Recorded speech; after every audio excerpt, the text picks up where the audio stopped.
नमस्कार, मैं सोनू झा।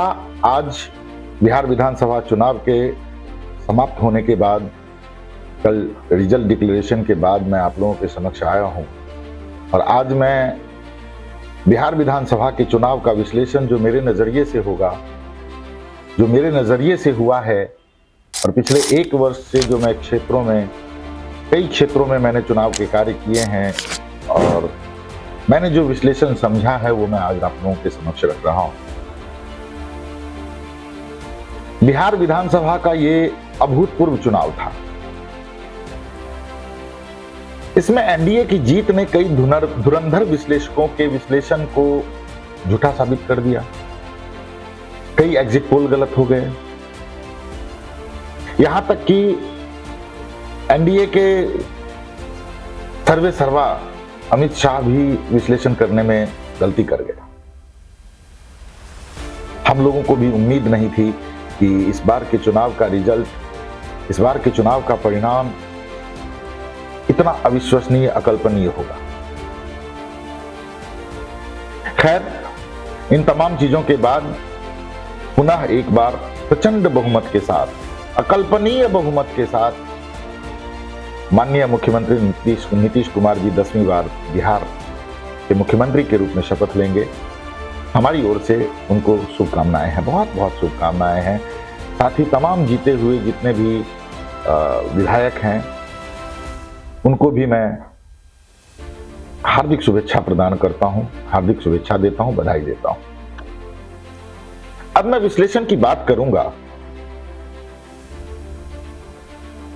जैसे एग्जाम होता है, परीक्षाएं होती हैं और दो तरह के बच्चे होते हैं। एक बच्चा होता है जो एक साल पहले से एग्जाम की तैयारी में लग जाता है। वो पढ़ता है, वो समझता है, वो लोगों से कोचिंग लेता है, वो तैयारी करता है। और एक बच्चा होता है जिसे लगता है अच्छा ठीक है, आएगा नजदीक तो करेंगे, आएगा नजदीक तो करेंगे। और कुछ बच्चे ऐसे होते हैं जो इस प्रयास में रहते हैं कि चुनाव के नजदीक आते ही मैं तैयारी शुरू करूंगा और मैं तो छक्का मार दूंगा। यही हाल कुछ इस चुनाव में भी रहा था। देखिए, एनडीए के जीत के जो प्रमुख कारण हैं, आपको मीडिया में क्या दिखाया जाता है, आपको न्यूज क्या सुनाया जाता है, कौन से विश्लेषक किस बात की तरफ आपको झुकाने का प्रयास करते हैं, समझाने का प्रयास करते हैं, मगर मैं अपने नजरिए से आपको कुछ बताऊंगा।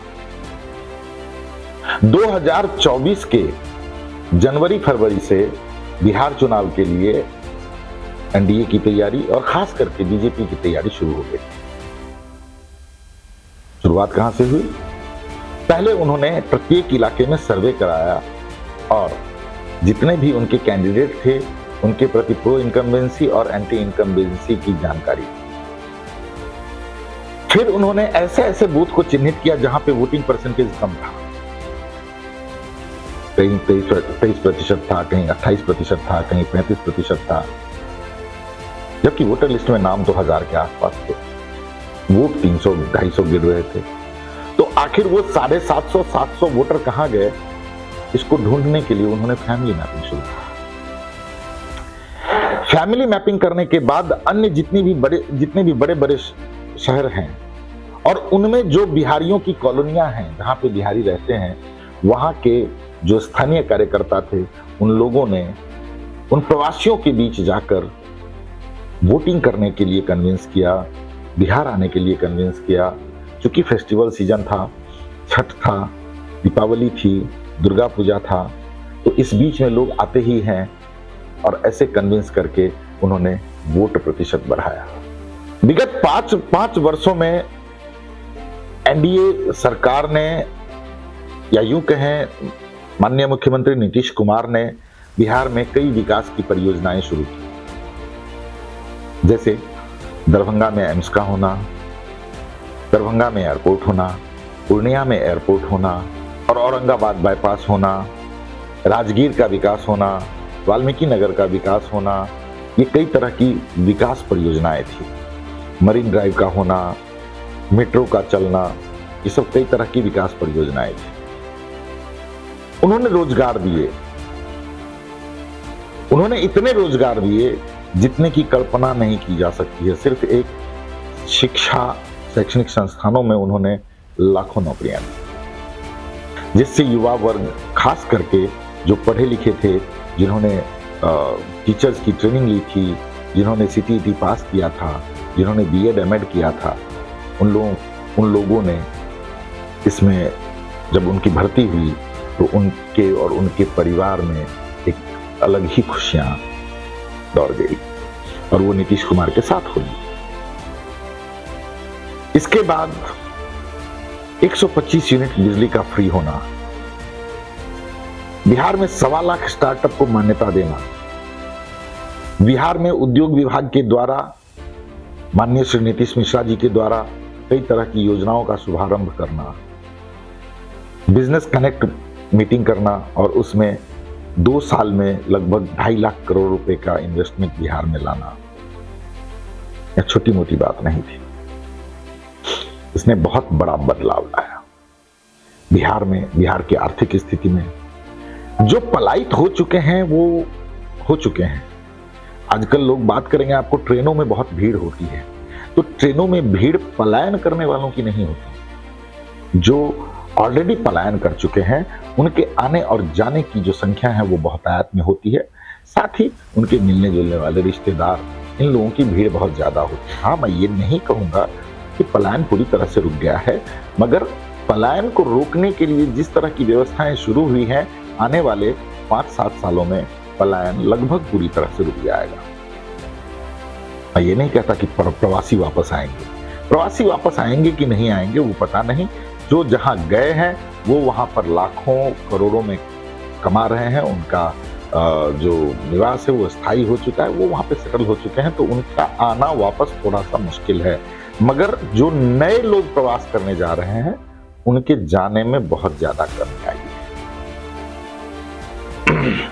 और उस पर सोने पर सुहागा हो गया 125 यूनिट बिजली का फ्री होना, जिसने महिलाओं को आकर्षित किया और साथ ही जितनी भी महिलाएं थी, लगभग 125 करोड़ महिलाओं को 10,000 रुपया प्रति महिला देना, यह भी तुरुप का इक्का साबित हुआ। उसके साथ जो वृद्धा पेंशन, विधवा पेंशन था, उसको 400 से बढ़ाकर 1100 करना, जो आशा कर्मचारी थी उनका मानदेय बढ़ाना, आंगनबाड़ी सेविका सहायिका का मानदेय बढ़ाना, जो स्कूलों में रात्रि प्रहरी थे उनका मानदेय बढ़ाना, इन सब चीजों ने भी लोगों को बहुत ज्यादा आकर्षित किया। और मैं आपको एक बात बताऊं कि बिहार और देश में सभी नेताओं पर कोई ना कोई छोटा बड़ा दाग है, मगर आज ये बिहार का और ये देश का सौभाग्य है कि हमारे जो शीर्ष नेता हैं उनके दामन पर एक तिल बराबर भी दाग नहीं है। चाहे वो मुख्यमंत्री हो, मुख्यमंत्री नीतीश कुमार हो, या चाहे वो प्रधानमंत्री नरेंद्र मोदी हो। अब इसके साथ आपको मैं बताऊं, प्रत्येक विधानसभा में पिछले 6 महीने 8 महीने से बूथ सशक्तिकरण का काम हो रहा था। मेरा बूथ सबसे मजबूत, इसके पीछे कुछ काम थे जो मैं आपको यहां नहीं बताना चाहूंगा, नहीं बताऊंगा, नहीं बता पाऊंगा, लेकिन ये काम हो रहा था। क्षेत्र का प्रत्येक व्यक्ति एनडीए के संपर्क में था और प्रत्येक व्यक्ति से एनडीए संपर्क में था, और ये संपर्क आकर्षण का केंद्र बना। लोगों को अपनी अहमियत का पता चला कि हाँ भाई, एनडीए जैसी पार्टी, जदयू जैसी पार्टी, भाजपा जैसी पार्टी हमें खोज रही है, या हमारा हालचाल जानती है, हमारे बारे में सोचती है। ये एक बहुत बड़ा बदलाव था, बदलाव था, मतलब एनडीए के पक्ष में और राजद की लीडरशिप में जो इंडिया गठबंधन था उसके विपक्ष में। सोशल मीडिया के माध्यम से आप सब जानते होंगे, बीजेपी सोशल मीडिया का किंग है, लेकिन इस बार जेडीयू ने भी उस सोशल मीडिया का बहुत ही बढ़िया से इस्तेमाल किया। माननीय श्री संजय झा जी के नेतृत्व में सोशल मीडिया के माध्यम से और जगह जगह रैलियों के माध्यम से बीजेपी के नेता, बीजेपी संगठन, जेडीयू के नेता और जेडीयू संगठन ने लोगों के दिल में राजद काल के जंगल राज को फिर से पुनर्जीवित कर दिया और लोगों में जो थोड़ा बहुत विश्वास भी आ रहा था तेजस्वी के खिलाफ उसको पूरी तरह से खत्म कर दिया। एनडीए और जेडीयू सभी जाति वर्ग को साथ लेकर चले और मैं तो आपको कहता हूं कि इस बार मुसलमानों ने भी भाजपा को वोट किया है, चाहे चुपके से किया हो, चाहे परिवार के मर्जी से किया हो, मगर खास करके महिलाओं ने और युवा जो पढ़े लिखे लोग थे मुसलमानों में, उन्होंने एनडीए को वोट किया है। तभी इस तरह का अकल्पनीय रिजल्ट आया है। बात वोट की है। किसी भी विधानसभा में किसी विधानसभा में हुआ होगा, मगर अधिकतम विधानसभा में 1 लाख से प्लस वोटिंग हुआ है एनडीए के पक्ष में। 12% वोट बढ़ा है। ये बिना मुसलमानों के और यादवों के वोट से संभव नहीं था। तो मेरा मानना है कि मुसलमानों ने और यादवों ने भी एनडीए को खुलकर वोट किया। परिणाम सबके सामने। अच्छा, अब एक और अहम बात मैं आपको बताता हूं कि पिछले 3 महीने से बिहार में सभी विधानसभा क्षेत्रों में अन्य राज्यों के, चाहे वो विस्तारक हों, चाहे वो विश्लेषक हों, या बूथ सशक्तिकरण प्रभारी हों, या सोशल मीडिया प्रभारी हों, उनका यहाँ पे कैंपिंग हो गया। प्रत्येक विधानसभा की मैं बात कर रहा हूं, लगभग जुलाई से इस तरह की तैयारी थी। और पिछले 1 महीने से अन्य राज्यों के जो सांसद और विधायक थे वो बिहार में आकर लोगों से ऐसे मिल रहे थे जैसे एक आम आदमी मिलता है। ना उनको सुरक्षा थी, ना उनको ईगो था। हर व्यक्ति से, हर दुकान से, हर महिलाओं से, हर पुरुषों से वो जाकर मिल रहे थे, युवाओं से संवाद स्थापित कर रहे थे। और ये सब चीजें एनडीए की जीत में अहम भूमिका निभाती है। पुनः एक बार माननीय नरेंद्र मोदी और नीतीश कुमार को मैं जीत की शुभकामनाएं देता हूं। ये मेरा विश्लेषण था एनडीए की जीत का। अब मैं आपको बताता हूं कि आरजेडी की हार के कुछ कारण क्यों हैं। आरजेडी अनडाउटेडली एक बड़ी पार्टी थी बिहार में, है भी। ऑफ कोर्स एनडीए के बाद, मतलब भाजपा और जदयू के बाद आरजेडी सबसे बड़ी पार्टी है। लोगों तक पहुंच है, बूथ स्तर तक संगठन है, लोग समर्थक हैं। लेकिन कहीं ना कहीं तेजस्वी और उनकी टीम से चूक हुई। अब चूक क्या हुई? सबसे पहली चूक हुई बड़बोलेपन। बड़बोलापन मतलब प्रत्येक घर में एक सरकारी नौकरी देंगे। ये बड़बोलेपन की हद थी। साथ में प्रत्येक महिलाओं को माई बहन योजना के तहत 2500 रुपया प्रति महीना देंगे। ये भी बड़बोलेपन की हद थी। 1 महीने के भीतर बिहार के सभी अपराधियों को जेल में डाल देंगे। ये भी बड़बोलेपन की हद थी। खास करके ऐसी पार्टी से जिनकी पार्टी में लगभग बाहुबली है। वैसे तो सभी की पार्टियों में बाहुबली है, मगर राजद इसके लिए बदनाम भी है और जाना भी चाहता है। उनके पारिवारिक विवाद भी उनकी हार का कारण बना। इनके साथ जो थे, चाहे वो डॉक्टर सुनील सिंह हो, चाहे वो मुकेश सहनी हो, इन दोनों का, या इससे और भी बहुत सारे इनके नेता हैं जिन्होंने धमकी देना या गुंडागर्दी वाली भाषा का प्रयोग किया, जिससे लोग कनेक्ट नहीं कर पाए। देखिए, मैं आपको बताता हूं कि जब सरकार का आतंक होता है या सरकार से प्रसरित आतंक होता है, तो वो आतंक किसी खास जाति के लिए नहीं होता, वो सबके लिए होता है। सबके लिए मतलब जैसे कोई योजना बनी, जैसे 125 यूनिट बिजली फ्री आई तो वो सबको आई। 10,000 मिला तो वो सभी महिलाओं को मिला। वो सवर्ण क्या, दलित क्या, महादलित क्या, ओबीसी क्या, बीसी क्या, मुसलमान क्या, ईसाई क्या, सिख क्या, सभी महिलाओं को आया। उसी तरह से अगर कोई गलत पॉलिसी बनती है तो उसका भी दुष्परिणाम सभी को भोगना पड़ता है, वो सभी जातियों के लोगों को भोगना पड़ता है। जो पहले के लोग थे वो जातियों पर वोट करते थे, मगर अब जो नए युवा हैं, जो युवा पीढ़ी के लोग हैं, चाहे वो किसी भी जाति के हों, वो समझ चुके थे कि अगर तेजस्वी की सरकार बनी तो तेजस्वी हो सकता है कि खुद कंट्रोल में रहें, हो सकता है कि तेजस्वी क्राइम को कंट्रोल करने की कोशिश करें, मगर तेजस्वी की टीम के जो सिपहसालार हैं, जो चुनाव जीतने से पहले प्रेस को भी इस तरह की धमकियां देते हैं, लोगों को इस तरह की धमकियां देते हैं, वो चुनाव जीतने पर क्या करेंगे? मान लीजिए डॉक्टर सुनील सिंह ने कहा कि अगर बीजेपी हारती है, अगर आरजेडी हारती है तो बिहार की सड़कों पे नेपाल जैसा होगा। अब नेपाल जैसा हालत होने पर क्या होगा?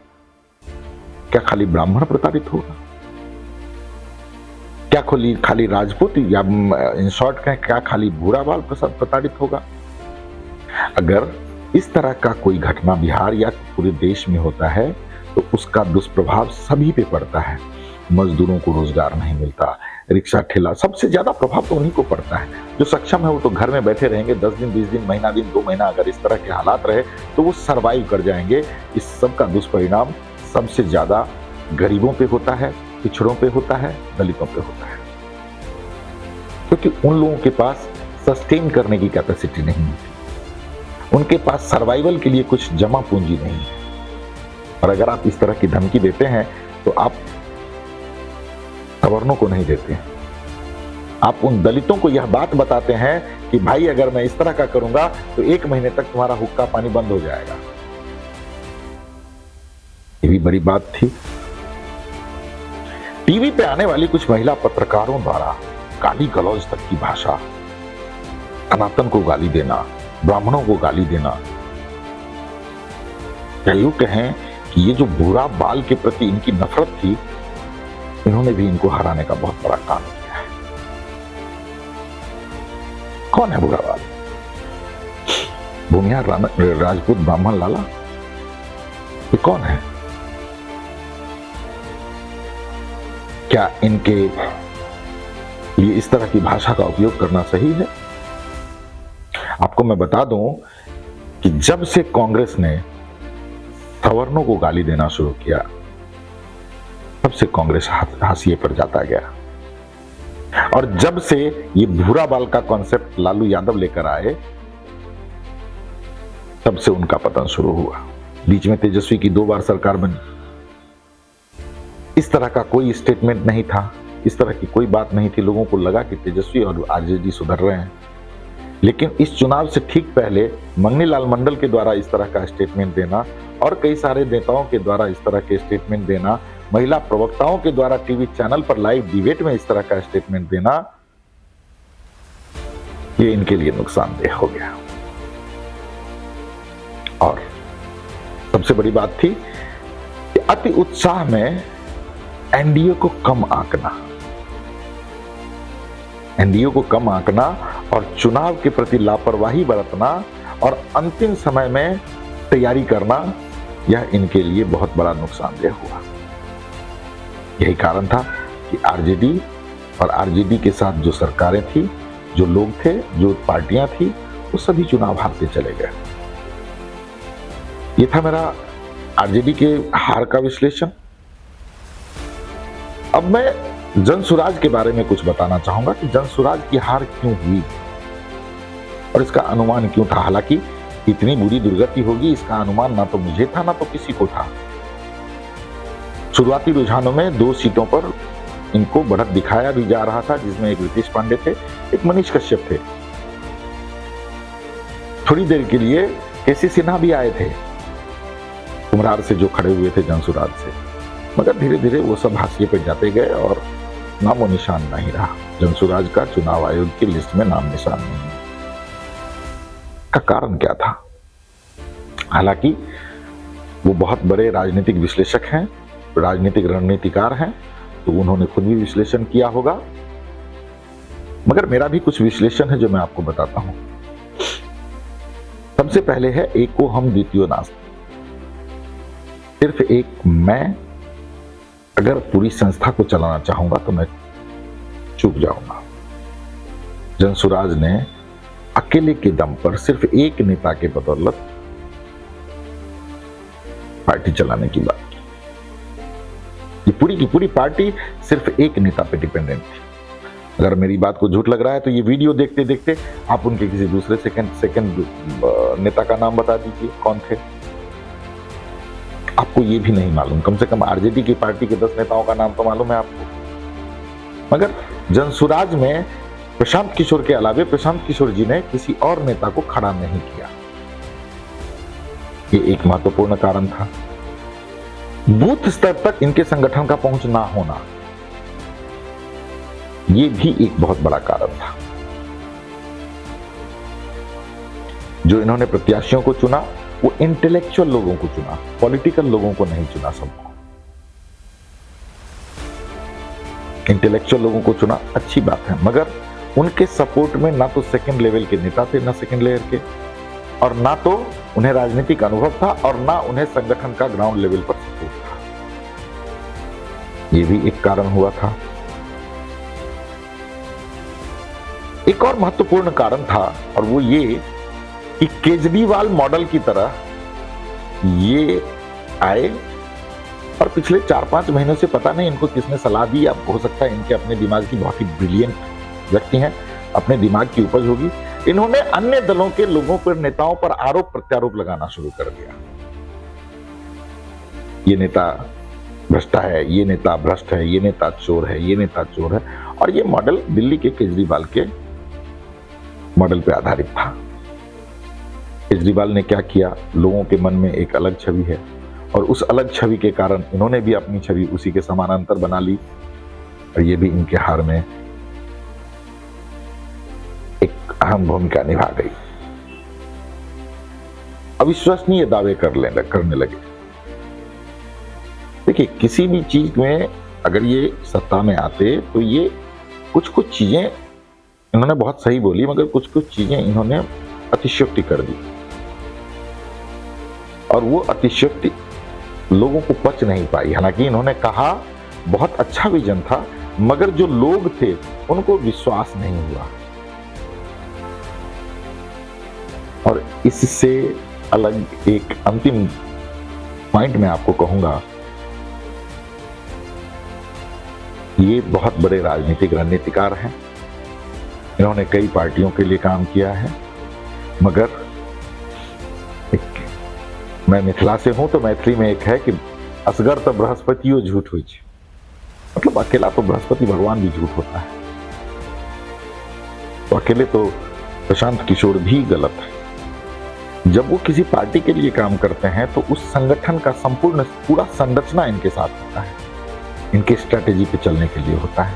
मगर जब ये अपने संगठन के लिए खुद ही काम करेंगे, खुद ही नेता बनेंगे, खुद ही सोशल मीडिया चलाएंगे, खुद ही बूथ मैनेजमेंट करेंगे, खुद ही सारी चीजें खुद ही करेंगे, खुद ही प्रेस कॉन्फ्रेंस करेंगे, खुद ही ब्रीफिंग करेंगे, खुद ही रैली करेंगे, खुद ही पदयात्रा करेंगे, तो ये फेल हो जाएंगे। और ये फेल हुए। इन्होंने अन्य राजनीतिक, अब देखिए एनडीए में और अन्य पार्टियों में क्या है, आप एनडीए के पास प्रपोजल लेकर जाइए कि मैं ये काम करूंगा, अगर आपका प्रपोजल इनोवेटिव है तो अनडाउटेबली वो आपको तुरंत एक्सेप्ट कर लेंगे, तुरंत आपको हायर कर लेंगे। मगर अन्य पार्टियों की दुर्दशा देखिए, ये लोग सिर्फ एक कंपनी को अपना काम दे देते हैं, वो कंपनी अच्छा करे बुरा करे जैसा करे उसके साथ वो काम करते हैं। और वो कंपनी, क्योंकि 10 लोगों का दिमाग 10 तरह का होता है, इसीलिए लोग एनडीए में अलग अलग कामों के लिए अलग अलग लोग हायर किए जाते हैं, अलग अलग एजेंसी हायर की जाती है, और सबको मिलाकर काम दिया जाता है। तो दोस्तों, ये था मेरा 2025 के चुनाव का विश्लेषण। अब मैं आगे कल आपको मुकेश सहनी के बारे में बताऊंगा, डॉक्टर सुनील के बारे में बताऊंगा, और फिर अन्य बहुत सारी बातें करूंगा, और आगामी बंगाल विधानसभा चुनाव के बारे में आपसे बात करूंगा। बहुत बहुत धन्यवाद।